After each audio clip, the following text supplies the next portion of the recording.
for thunderstorms over portions of the area early next week.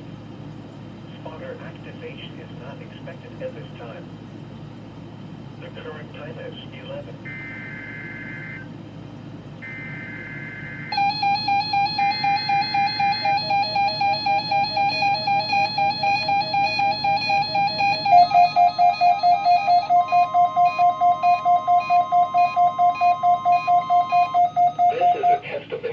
Radio alert system. During hazardous weather and emergency situations, the alert tones which were just broadcast will automatically activate special receivers to alert you of impending hazards.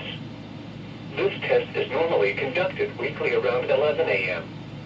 If hazardous weather is imminent or occurring, the test may be canceled. To provide the most consistent warning service possible, the alert tones will only be activated for the following counties in the KXI-70 listening area in Illinois, Jersey, Calhoun, Greene, Macoupin, Madison. If your receiver was tone activated, the alert function will automatically reset after the test. This concludes our test for this week, and we will now resume normal programming. Thank you.